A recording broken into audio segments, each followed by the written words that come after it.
주제로 하나님 말씀 같이 나누도록 하겠습니다. 오늘 출애굽기 두 번째 시간인데, 요셉을 인정하지 않았던 요셉을 인정하지 않았던 셈족이 아닌 다른 민족의 다른 이제 애굽의 그런 왕족을 이어가는 바로가 이스라엘 인구가 팽창함에 있어서 물리적인 위협을 갖고, 또 그들을 또 물리적인 위협이 있지만 또 그들의 그런 값싼 노동력, 무료로 받는 그 노동력을 또 포기할 수 없는 두 가지 문제를 해결하기 위해서 선택한 것이 이 노동이었습니다. 고통, 가중한 이 노동력을 착취함으로 인해서 그들에게서 힘들게, 그렇죠? 노동력을 힘들게 하면은 뭐 남녀간의 부부가 관계라든지 이런 생각을 할 수가 없죠. 부부 관계. 그래서 이 아이들을 낳지 못하게 하고 줄이려고 했던 모습. 우리도 그렇습니다. 하나님께서는 이스라엘 백성에게 나갈 때 이스라엘 백성이 이런 고난 속에서 하나님께 부르짖잖아요. 간절히 부르짖고 그럴 때 하나님께서 응답하시는데, 우리는 어떤 문제만 보면서 그 문제를 놓고 기도하지만 그 문제 이면에 하나님의 역사하심, 하나님의 섭리가 있다는 것을 우리는 알아야 됩니다. 우리가 지난주에도 같이 나눴지만 애굽이 문화가 좋아요. 찬란했던 이 문화에 익숙해서 나가기 싫죠. 거기에 머물러 있죠. 근데 그들은 약속의 땅, 이제 가나안 땅, 하나님 백성으로서 이 정체성을 가지고 이제 살아가야 되기 때문에 이 고난이 없으면 벗어나지 않습니다. 우리도 돌아보면 그렇잖아요. 인생에 있어서 여기 있는 우리 성도님들, 고난 속에서, 역경 속에서 이해할 수 없는 우리 삶의 여러 가지 문제통에서 우리 하나님을 더 깊이 만나기도 하고, 또 하나님을 인격적으로 만나기도 하고, 또 하나님께 간절히 찾다가 은혜를 경험한 것이 우리의 간증이 있잖아요. 저도 마찬가지로 돌아보면은 내 신앙이 자라가는 것이 평탄하고 좋은 일만 있고 이럴 때가 아니라 굴곡이 있고 이런 광야와 같고 그런 역경이 있을 때, 그때 하나님을 찾고 하나님께 매달리고 하나님께 구하여서 하나님을 정말 인격적으로도 만나고, 살아계신 하나님, 그냥 내가 관념적으로 알던 하나님이 아니라 정말 진짜로 살아계신 하나님을 경험했던 적이 있습니다. 우리는 기도할 때 기도의 어떤 문제만 가지고 난 것이 아니라 그 이면에 하나님의 계획과 하나님 섭리를 놓고 우리는 기도해야 됩니다. 오늘 말씀 10절 말씀 다시 보면서 같이 말씀 나누겠습니다. 10절 보겠습니다. 자, 우리가 그들에게 대하여 지혜롭게 하자. 두렵건대 그들이 더 많게 되면 전쟁이 일어날 때 우리 대적과 합하여 우리와 싸우고 이 땅에서 나갈까 하노라 하고. 이 바로는 지혜롭게 했습니다. 나름대로 인간적인 생각으로 지혜롭게 하는데 늘 보면은 한계예요. 그릇된 행동을 해요. 오히려 하나님과 대적하고, 아무리 인간이 노력해도요, 하나님의 이 선한 일, 하나님의 섭리를 막으려고 하지만 오히려 막을 수 없게 되죠. 세상의 지혜, 이 한계인 것을 이 바로의 그릇된 행동, 지혜롭게 했다는데 나름대로는 최선의 방법을 했는데 계속 꼬이는 것을 보게 됩니다. 우리 출애굽기는 이스라엘 백성의 구원, 노예에서 출애굽하는 그런 사실을 알리는 것도 있지만, 그보다 하나님께서는 어떻게 이스라엘 백성을 구원하시고 또 인도하시는가, 그런 하나님의 스토리의 관점이 있습니다. 또 이 구원의 역사를 하나님은 혼자 하실 수도 있지만 어떤 자를 통하여서 일하고 계신가, 어떤 자를 통해서 이루어 가시는 것이 오늘 관점, 또 포인트가 될 수가 있습니다. 오늘은 이 바로와 대조되는 이 산파, 이브리 산파가 나옵니다. 요즘은 산파라고 안 하죠. 뭐라고 그러죠? 조산원, 조산사 이렇게 불리죠. 그렇죠? 오늘 애굽인들은 바로의 이제 명령 아래서 히브리 사람에게 엄청난 학대를 가합니다. 11절 말씀, 어떤 학대가 있었는지 한번 보겠습니다. 감독들을 그들 위에 세우고 그들에게 무거운 짐을 지워 괴롭게 하여 그들에게 바로를 위하여 국고성 비돔과 라암셋을 건축하게 하니라. 자, 이제 바로의 명령 안에서 감독들을 세우고 무거운 짐을 지워서 괴롭게 하였어요. 그 이유가 산화를 억제시키기 위해서, 어떤 그런 위협으로부터 벗어나기 위해서, 이 물리적인 위협에서 벗어나기 위해서 괴롭게 한 방법이 고통, 고난을 준 것입니다. 그래서 뭘 하냐면은 바로를 위하여서 국고성 비돔과 람셋을 이제 건축하게 되죠. 국고성이라는 걸 보면서 뭐 비돔과 람셋이 어디 있는지 우리 시간이 많지 않기 때문에 다 얘기하지 않겠지만, 국고성을이라는 것을 볼 때 말 그대로 국가의 어떤 예비품들 있잖아요. 보급품을 저장해 놓았던, 또 세금으로 걷어들인 뭐 기름, 포도주, 뭐 곡물 이런 것을 비축하기 위한 이 요새를 건축하는 걸 보겠죠. 이런 요새를 건축하기 위해서 이제 고난 속에 이를 학대하면서 이스라엘 백성들을 노예로 삼아서 이들을 괴롭힙니다. 그런데 아이러니하게도 그것이 바로의 지혜롭고 자신은 최선의 방법이라고 했는데 어떻게 되냐면 12절 말씀에 그러나 학대를 받을수록 더욱 어떻게 돼요? 번성하여 퍼져갑니다. 애굽 사람이 이스라엘 자손을 말미암아 근심하여. 오히려 애굽 사람들은 학대를 하는데 그 근심은 이스라엘 백성보다 누구예요? 애굽 사람들이 이스라엘로 인하여서 백성으로 인해서 오히려 근심하게 되는 것을 보게 됩니다. 점점 더 근심이 커져갑니다. 세상이 우리를 악의적으로 괴롭히지만 결국 더 불안하고 걱정이 많은 사람은 이 상대방이에요. 악의를 가지고 우리를 괴롭힐지라도, 우리 믿는 자들을 계속 괴롭히려도 불안한 것은 저들입니다. 그러나 반대로 억압의 강도를 높이면 높일수록 바로의 의지와 반대로 이스라엘 백성의 수가 점점 증가하는 것을 보게 되죠. 이 말씀을 통해서 우리가 깨닫는 지혜가 있습니다. 그것은 축복은 고난과 함께 임한다는 거예요. 성경에 보면은 이 축복은 고난 속에 숨겨져 있는 것을 보게 됩니다. 우리가 이 고난 속에서 숨겨진 하나님의 축복을 봐야 돼요. 그것을 이 신앙의 눈으로 우리는 바라봐야 할 줄 믿습니다. 여러분, 고난 속에 고통 속에 있으리라도 그 가운데 하나님께서는 오히려 이스라엘 자손이 더 번성하고 핍박 속에서 퍼져나가는 것처럼 우리에게도 고난이 있지만 고난 속에서 하나님께서 숨겨놓으신 축복이 있다는 것이에요. 그것은 신앙의 눈으로 볼 때 그것이 보여지지 세상의 가치로 보면 볼 수가 없습니다. 축복의 신앙, 우리의 신앙의 눈으로 바라보시길 바랍니다. 고난 속에서도 하나님이 일하고 계십니다. 우리 13절과 14절 보겠습니다. 이스라엘 자손에게 이를 엄하게 시켜 어려운 노동으로 그들의 생활을 괴롭게 하니 곧 흙 이기와 벽돌 굽기와 농사의 여러 가지 일이라 그 시키는 일이 모두 엄하였더라. 우리가 생각할 때 이 땀 흘리는 것, 노동은 이 저주의 결과라고 생각합니다. 그래서 우리가 힘들게 노동하는 것은 죄의 결과야라고 생각하지만, 오늘 말씀에 보면 어려운 노동, 흙 이기기, 벽돌 굽기라는 것은 이 어근이 아바드라는 이 말에서 어근이 왔습니다. 그 아바드는 창세기 2장 15절에 보면은 여호와 하나님이 그 사람을 이끌어 에덴 동산에 두어 그것을 경작하며 지키게 하시다. 그래서 이 경작하다라는 단어, 이 아바드에서 나온 단어들입니다. 그러니까 어려운 노동, 흙이기, 벽돌 굽기, 이 우리가 오늘날로 이제 적용한다면 우리가 인생 가운데 지금 흙이기라든지 벽돌 굽기 할 수도 있지만 우리가 땀 흘리는 모든 일들입니다.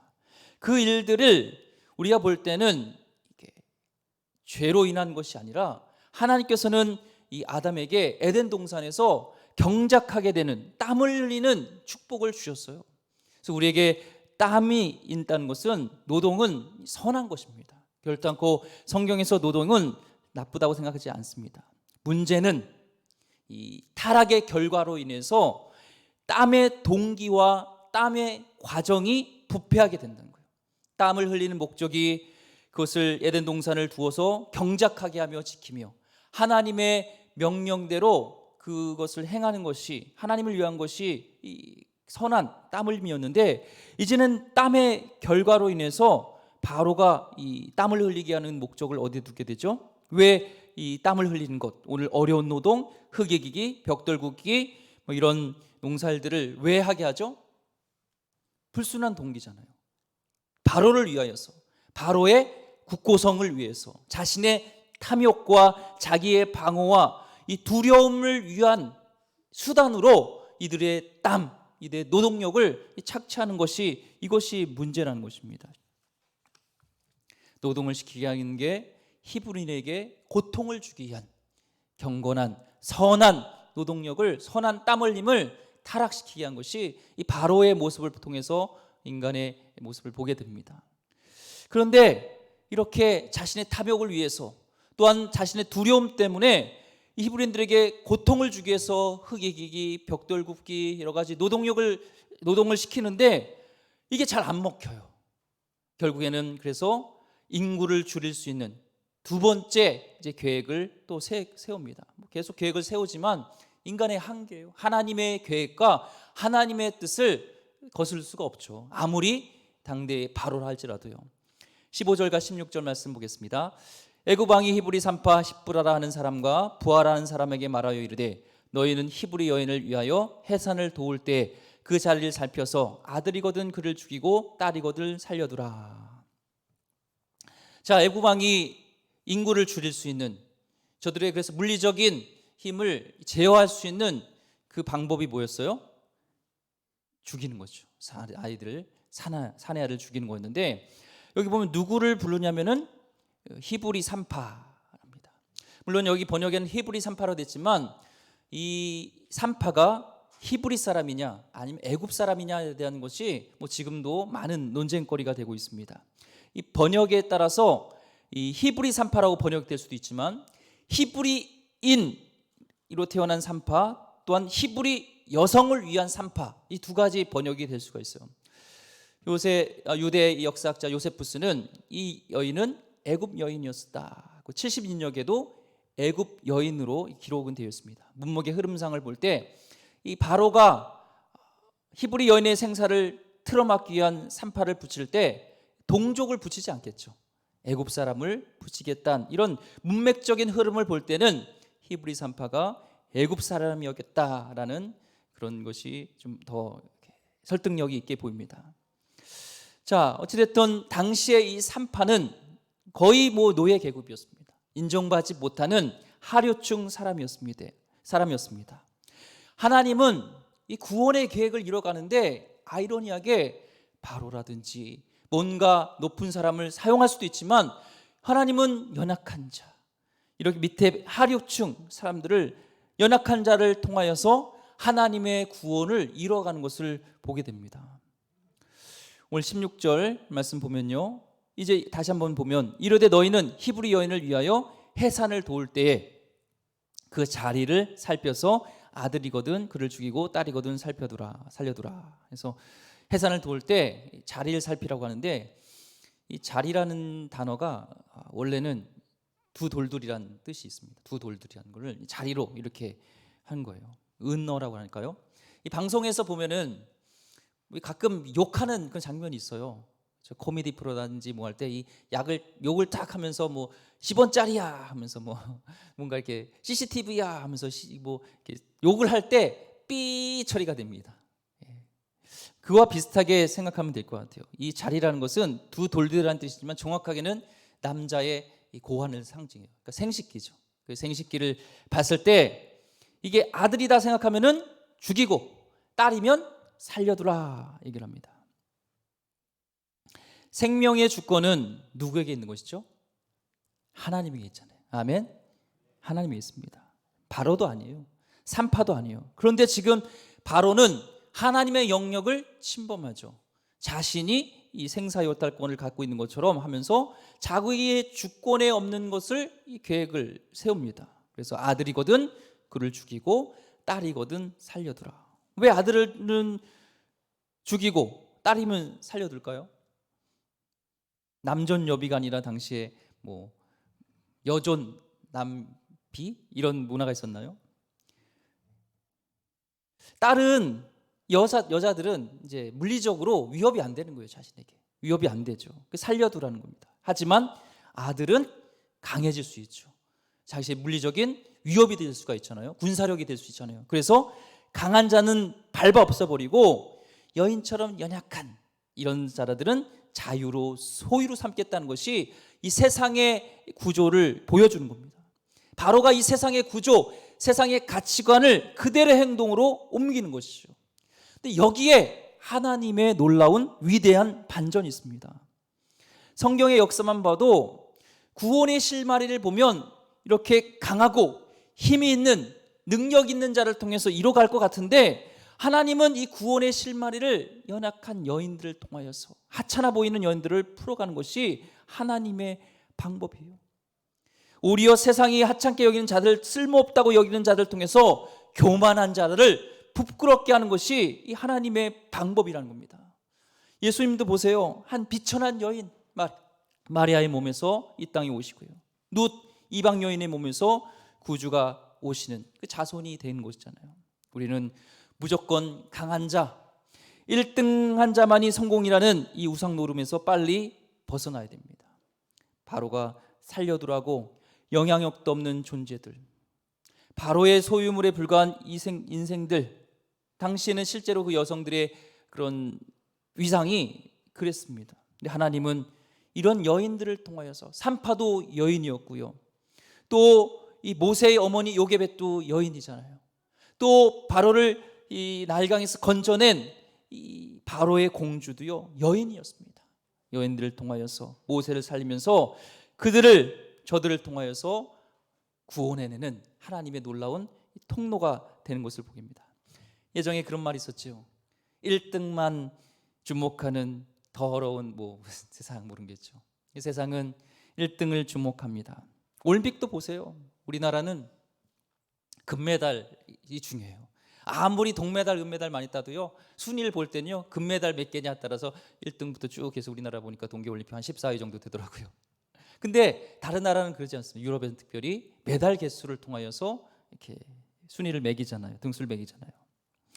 서열화되고 있고 탑이 안 되면 나머지는 정말 나머지가 되는 그 의식주고자가 있는데, 하나님의 일하는 방식은 그렇지 않습니다.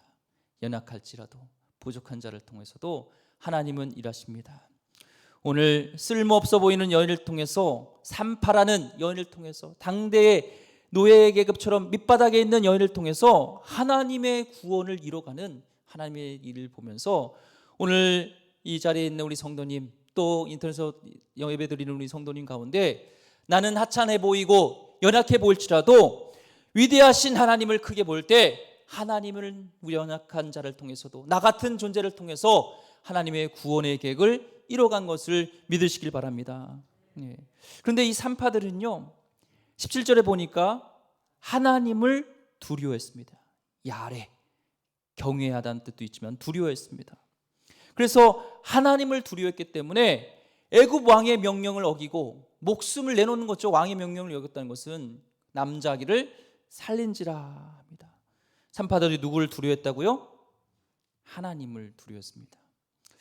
예전에 읽었던 책 중에 강중인 목사님 책 중에서 용기란 두려움이 없는 것이 아니라 두려움이 있어도 그 두려움과 맞서는 것이 진짜 용기다는 거예요. 우리가 얘기할 때 용기 있는 자를 얘기할 때, 용기 있는 것은 두려움을 안 갖는 자가 용기 있는 자가 아니라, 두려움이 있음에도 불구하고 그 두려움과 맞설 수 있는 자가 진짜 용기 있는 자라는 겁니다. 지금 물리적으로 겁박하는 이 두려움 속에서 산파들도 두려움이 있었겠죠. 그런데 어떻게 용기 있는, 생명을 내걸고 용기 있는 것을 행할 수 있었냐? 그는 바로 하나님의 존재를 크게 본 거죠. 바로와 본인들의 존재를 볼 땐 하늘과 땅의 차이지만, 이 산파는요, 바로보다 하나님을 더 크게 보면서 하나님을 의지하면서 거기서 참 용기가 나타난 겁니다. 여러분, 그 무서움보다도, 두려움보다도 그 위에 있는 하나님을 더 두렵게 여길 때 그 두려움들은요 아무것도 아니에요. 군대 얘기해서 좀 죄송하지만, 군대에서 저도 공수훈련을 받았습니다. 공수훈련 받을 때 한 달 동안 이 지상훈련을 받아요. 지상훈련에서 여러 가지 체력도 보고 구보도 하고 여러 가지들 이제 상황을 보면 인지도들 보고 하면서 이 사람이 비행기를 타고 낙하산을 뛰어내릴 수 있는지를 훈련을 합니다. 그래서 구보를 해서 낙오한다든지 이러면은 못 타요. 위험하니까. 근데 마지막 이제 또 태우기 전에 막타워 테스트가 있습니다. 막타워라고 모형탑이 있어요. 한 11m 정도로 알고 있는데, 이 사람이 가장 공포감을 느끼는 곳이 그 정도 높이입니다. 올라가면 정말 밑이 뚜렷이 잘 보여요. 근데 너무 무서워요. 뛰어내리면 죽을 것 같은, 너무 비행기를 타서 너무 이렇게 보면은 너무 이게 건물이 성냥강처럼 보이면 덜 무서워요. 왜냐면 이 간이 배 밖으로 나오거든요. 이게 무서운 건지 아무건 잘 몰라. 근데 뚜렷이 땅이 보이면 내가 떨어지면 죽을 것 같아요. 그 두려움, 정확하게 시선이 다 들어오는 11m에서 이제 이 하데스인가요? 이 예비 낙하산이라는 그 옷을 예비로 이렇게 착용을 합니다. 그리고 이제 선에 이제 걸려 있죠. 물론 선에 걸려 있어서 뛰어내리면 죽지 않아요. 그런데 이 사람이 공포감이 오는 거예요. 뛰어내리면 난 의지로는 뛰어내리라는데 뇌가 말을 안 들어요. 그러면은 이 몸은 뇌의 지배를 받잖아요. 나는 멀리 뛰었는데 뇌는 두려워하기 때문에 멀리 못 뛰어요. 그러면 비행기에서 멀리 못 뛰면 비행기 걸린다든지, 못 뛰어내리면 다음 사람이 문제가 생긴다든지 위험하기 때문에 그 공포를 이기게 하는, 그 공포심이 있다든지 고소공포증인 사람은 못 뛰어냅니다. 근데 저도 고소공포증이 좀 있었어요. 그러니까 두렵죠. 그러니까 멀리 뛰지도 못하고 막 짝발 나오고 막 이런 날, 그러면은 다시 올라가서 또 할 수 있고 또 다시 해가지고 뛰어내려서 합격할 때까지 합니다. 3번이 정확한 자세가 나와야지 합격을 하고 이제 비행기를 탈 수가 있어요. 낙하산을 뛰어내릴 수 있는데, 처음에 너무 두려워가지고요, 멀리 뛰지도 못하고 막 짝발도 나오고 막 팔도 이게 붙여야 되는데 안 붙이고 막 그래요. 그런데 그 고소공포를 이기게 하는 게 뭔지 아세요? 거기에 이제 교관이 있잖아요. 교관이 그 안에서 이제 막 타고 가면 건물 안입니다. 맨 꼭대기 가면 이 비공식적인 구타가 있어요. 뭐 잘못했냐? 그러면 짝다리가 났습니다. 그럼 발을 막 때려요. 비공식적으로 막 똑바로 하라고, 막 또 팔이 이렇게 안 붙었다. 그럼 팔을 막 뭐 좀 이상하다 하면서 팔을 때립니다. 나중에는요, 이 뛰어내릴 때 그 고소공포보다 저기 올라가면은 맞을 거에 대한 두려움이 더 커요. 나중에는 그 공포를 이겨내게도 또 하더라고요. 그걸 보면서 오늘 말씀 묵상하면서 이걸 생각했습니다. 우리를 두렵게 하는 것, 우리를 좌절시키는 것들, 세상에서 경제적인 것일 수도 있고 우리의 건강, 죽음 문제, 우리 여러 가지 자녀 문제, 이 코로나에 대한 위협들이 있지만 그보다 더 크신, 우리가 진짜 두려워하고 경외하실 분은 여호와 하나님 것을 우리가 인정할 때 오늘 산파들처럼 왕 앞에 명령을 어길 수 있는 그런 용기가 생길 수 있다는 것을 우리가 보게 됩니다. 여러분, 두렵습니까? 낙심됩니까? 여러분을 힘들게 하는 것이 무엇입니까? 우리 하나님을 우편에 하고, 하나님이 우리 우편에 계심으로 내가 흔들지 않았다는, 내가 떨지 않았다는 시편 기자처럼 하나님을 우편에 둘 때, 하나님을 정말 두렵게 볼 때 우리는 더 우리를 두렵게 하는 세상 속에서 그것을 이겨내게 될 줄 믿습니다. 지혜의 근본은요, 그래서 여호와를 경외하는 것이에요. 이 바로는 자신의 지혜를 경외했지만 이 산파들은 하나님 여호와를 경외할 때 그는 당시의 절대적인 존재였던 이 바로를 두려워하지 않고 하나님 말씀대로 하나님의 뜻에 따라서 행동할 수 있었습니다. 벼랑 끝에 서는 용기라는 책이 있죠. 로렌 커닝햄 목사님이 쓰신 예수전도단을 창시하셨던 분. 이 벼랑 끝에 섬기는 용기가 무엇인가? 그 책에서는 그럽니다. 인생의 벼랑 끝에 설치라도 벼랑 끝에 서는 거예요. 인생의 벼랑 끝이 섰을 때 그것이 경제적인 문제일지 나의 육체적인 문제일지 어떤 벼랑 끝이라는 내 인생 그 앞에서 나를 공급하시고 건지시고 인도하시는 하나님을 끝까지 신뢰하는 믿음을 갖는 것이 바로 벼랑 끝에 서는 용기라고 정의를 합니다. 오늘 이 산파들처럼 벼랑 끝에 설지라도 나를 공급하시고 모든 것을 건지시고 나를 인도하시는 것은 오직 하나님이라는 것을 우리가 믿을 때 벼랑 끝에 서는 용기가 생길 줄 믿습니다. 벼랑 끝에 서는 용기를 갖는 거예요. 오늘 이 시간 이후로 벼랑 끝에 서는 용기를 갖자. 벼랑 끝에 서도 독수리 날개치듯이 나를 이렇게 세울 하나님이 나를 보고 계시고 하나님이 나를 안위하고 계신다면 벼랑 끝에 설지라도 내가 뛰어내릴지라도 그런 안전줄이 있다는 것을 믿을 때 우리는 벼랑 끝에 설 수 있는 용기가 생기게 될 줄 믿습니다. 자, 이 산파들은요, 이 벼랑 끝에 서는 용기, 이런 믿음이 어떻게 갖출 수 있었을까? 하나님을 경외했는데 하나님을 경외하는 마음이 어디서 나왔냐? 20절 말씀 보겠습니다. 하나님이 그 산파들에게 은혜를 베푸시니 그 백성은 번성하고 매우 강해지니라. 이 산파들은요, 오늘 제목처럼 하나님의 은혜를 입은 자입니다. 한번 따라하겠습니다. 하나님의 은혜를 입은 자. 우리가요,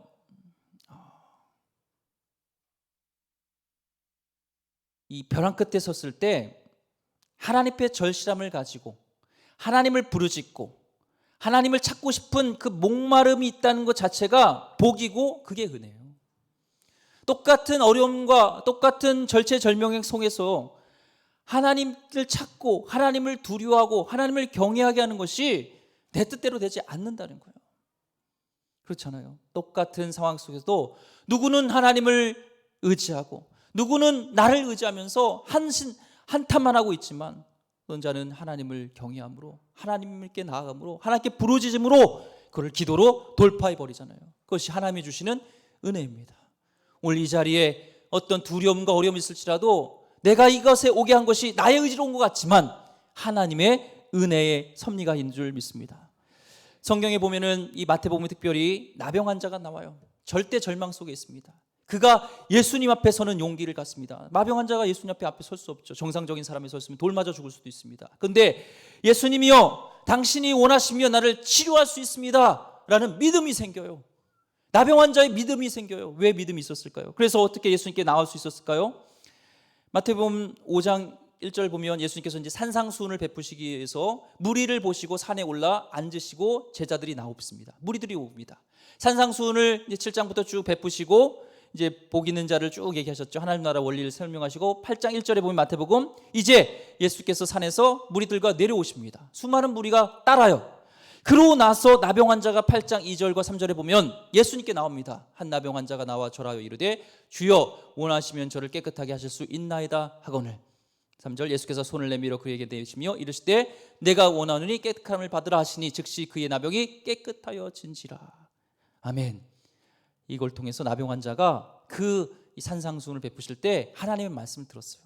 믿음은 들음에서 난 거죠. 그런데 믿음은 들음에서 났는데 거기에서 무리들이 있었습니다. 나병 환자뿐만 아니라 각종 질병 환자와 문제가 있었던 자가 나병 환자만 있었을까요? 아니죠. 나병 환자 말고도 많은 문제를 갖고 있는 사람들이 있었죠. 그런데 나병 환자만 왜 예수님께 나와서 당신이 원하시면은 내 병을 깨끗이 할 수 있나이다 이런 믿음으로 나갈 수 있었을까요? 그게 바로 하나님이 베푸시는 은혜입니다. 이 시간에도요, 똑같은 하나님 말씀을 듣지만 이 말씀을 나의 말씀을 받아들이고 하나님 은혜를 사모합니다. 하나님을 크게 볼 수 있는 용기가 갖기를 원합니다. 하나님 벼랑 끝에 설 수 있는 용기를 갖게 하여 달라고 간구하는 분이 있는가 하면 에휴, 저 산파는 산파고 나는 나다 하는 그런 분이 있다는 것은 이게 뭐의 차이예요? 은혜의 차이입니다. 오늘 이 자리에 있는 성도들에게 하나님의 은혜가 임하길 원합니다. 문제 안에 머물러 있지 않고 두려움 안에 머물지 않고 그보다 더 크신 하나님을 경외함으로 하나님께 나갈 때 그 모든 두려움들은 더 이상 문제가 되지 않는 그런 시간 되기를 주의 이름으로 축원드립니다. 우리는 결국 말씀을 듣고 결단하고 십자가 앞으로 나가야 돼요. 다른 게 없어요. 의지할 거 없습니다. 바로 보세요. 내 지혜를 의지하면 안 되잖아요. 하나님께 나오는 것이, 빨리 나가게 하는 것이 은혜입니다. 18절에 애고방이 산파를 불러 그들에게 이르되 너희가 어찌하여 이같이 남자 아기들을 살렸느냐. 분노합니다. 여기서 지금 우리 때는 잘 이해할 수 없지만 분노하는 거예요. 어찌하여서 남자를 살렸냐 하면서 지금 막 분노하면서 호통을 치며 화를 내는 겁니다. 이제 산파에게 남은 것은 죽을 일만 남은 겁니다. 당대의 최고의 권력자, 죽을 일만 남았습니다. 그런데 19절에 산파가 이렇게 얘기합니다. 바로에게 대답하되 히브리 여인은 애굽 여인과 같지 아니하고 건장하여 산파가 그들에게 이르기 전에 해산하였나이다 하며, 물론 히브리 여인들이요 하나님이 주신 축복이 있어서 애를 잘 낳아요. 지금도 애를 잘 낳는데요. 예, 이스라엘 사람들이요. 그런데 말이 안 되죠. 바로 옆에 변명 같은 변명이 안 됩니다. 성경에서 이 생명을 살리기 위한 거짓말을 인정하지 않아요. 화이트 거짓말 이런 거 다 없습니다. 근데 기생 라합이 생명을 살리기 위해서 정탐꾼을 숨겨주고 정탐꾼을 속이기 위해서, 정탐꾼을 살려주기 위해서 거짓말했던 부분, 또 오늘 이 산파가 얘기했던 거짓말은 성경에서 인정합니다. 생명을 살리는 것 외에 거짓말은 성경에서 인정하지 않습니다. 마지막 21절 읽고 말씀을 정리하겠습니다. 그 산파들은 하나님을 경외함으로 하나님이 그들의 집안을 흥왕하게 하신지라. 이 흥왕은 히브리어로 뭐냐면 따라해 보겠습니다. 아싸입니다. 아싸 흥왕했다. 흥왕인 거예요. 아싸 흥왕인 거예요. 이 흥왕이란 단어가 달성하다, 어떤 임무를 맡다, 영향력을 커지다, 이런 뜻이 있습니다. 물론 흥왕이란 자체는 번창하고 왕성해진 건데, 우리가 생각할 때의 어떤 흥왕이, 이 집안의 흥왕은 뭐 부해지고 이런 뜻이 아니라 뭐예요? 죽을 상황인데도 하나님이 이들에게 축복하여 주셔서 자손의 축복과 또 이 가문의 밑바닥의 어떤 이런 노예 신분과 같은 산파들의 세상에서의 영향력을 끼치는 하나님의 귀한 가문이 됐다는 것이 이 흥왕이라는 단어에 나와 있습니다.